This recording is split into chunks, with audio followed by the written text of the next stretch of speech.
Hello guys, hello, this is for Aries. Aries, welcome dito sa aking channel, Kapalaran 888. Welcome Aries. Alamin natin kung anong messages, vibration, gabay, energy para sa inyong lahat. So, titingnan natin. Okay, Aries, weekly tarot reading tayo guys. Okay. 3 and letter.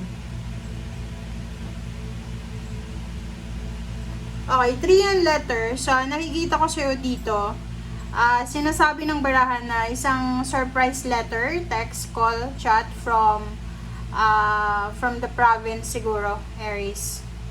Okay, so makakatanggap ka, Aries, ng balita.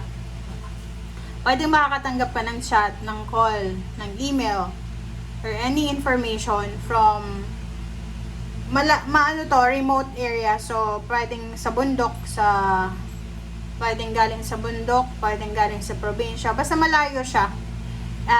Pwedeng ito ay kaibigan mo, or pwedeng makatanggap ka ng letter from someone, friend mo na wala na kayong communication. So, there's a good news from that friend. Okay? So, yun. Okay, next is the tree. Okay, so dito sinasabi ng baraha sa'yo na good health. There's a good news about good health. There's a good news about family, foundation, stability. So, maganda to. Okay?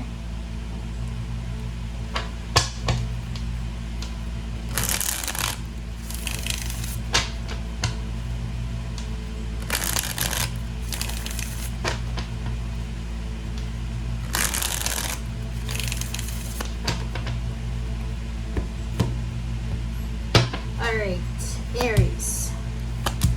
Okay, Aries, Queen of Cups and Nine of Pentacles. So, sa nakikita ko sa'yo dito, isang water sign, Pisces, Scorpion, Cancer. Possible na mayaman siya, financially stable, secured, or pwedeng ano mo siya, nanay mo ba yan, tita, kapatid na babae, lola, tiyahin, or boss mo na babae. So, importante yung taong yan sa linggong ito para sa'yo. Okay?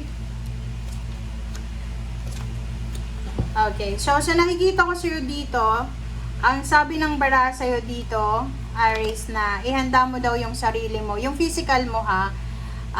This week, kung halimbawa na lalaki ka man or babae, ano man ang gender mo, take care of your body guys. Take care of your body this week. Kasi, possible na sa mga susunod na linggo, buwan, ay magiging sobrang busy ka. So, marami kang kailangan na lakas ng katawan. Diba? Parang ganun. So, you need to be healthy. Okay? Ngayon pa lang, subukan mo nang maging healthy kasi marami kang gagawin sa mga susunod na araw. Oh, wow! So, sa nakikita ko sa'yo dito, yun, you're lucky. You're super lucky sa pagkakaroon ng magulang na suportado ka. You're lucky kasi you're supported, you're guided. Kumbaga, you have choice na humingi ng tulong or sarilinin lang or mag-suffer lang alone. So, yun ang maganda sa inyo. Aside from that, ang nakikita ko sa'yo dito na sa usaping pera, hindi ka masyadong nag-worry sa linggong ito. Hindi ka masyadong nag-worry. Because may mga, like if you need some help, may mga tao sa paligid mo na willing kang tulungan. Parang gano'n ang nakikita natin.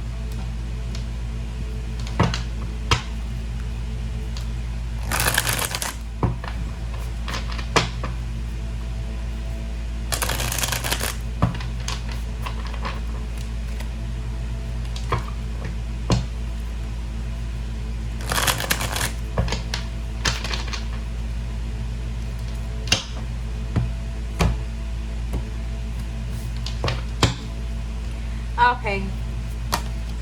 Perspective, number 12, Aries. So, sinasabi ng barahan na there's a better way.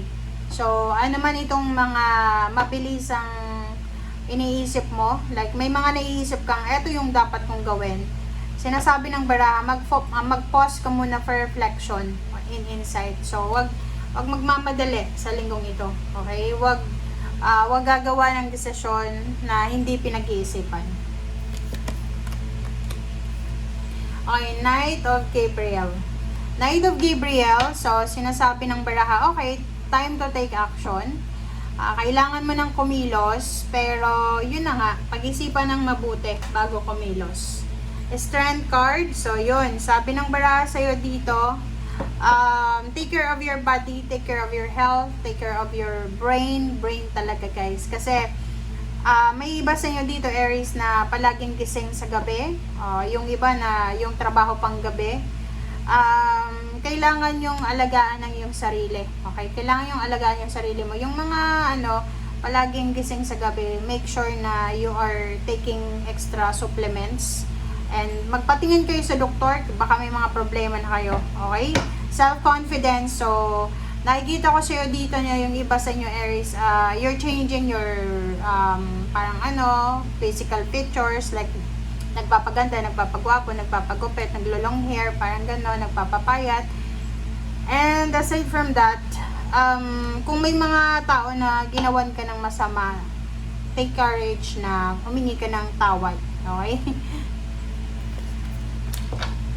Alright, next is Epiphany number 9, Archangel Raziel, diba? So, bago matapos yung linggo, magiging sobrang masaya ka, okay? Magiging sobrang masaya ka, kasi you will feel appreciated, okay? So, may mga tao sa paligid mo na ma-appreciate ka, and yun yung rason kung bakit masaya ka. And at the same time, may mga kasagutan na sa mga problems mo or whatever man yan, okay? So, sa nakikita ko sa'yo dito, ang sabi ng bara sa'yo dito na paigtingin mo daw, Aries, yung iyong connection with the spirit. Okay, with the spiritual. So, you need to have a strong connection with God, with the Holy Spirit, with your ancestors, with spiritual helpers and angels. Okay, yun naman talaga yung importante.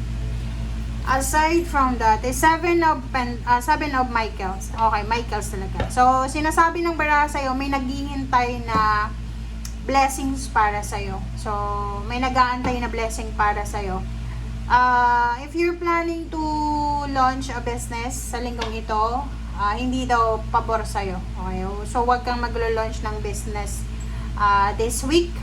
Huwag kang magre-resign sa trabaho mo para mag-business lang. Kasi hindi pa pabor yun sa'yo. And if you parang signing a contract, documents, paperworks, parang ganon, you need to be careful. Basahin ng mabuti bago pumirma. Mag-iingat sa paghawak ng ballpen. Mag-iingat sa pagsisend ng mga messages kasi baka magkamali ka. Okay, thank you guys. Bye!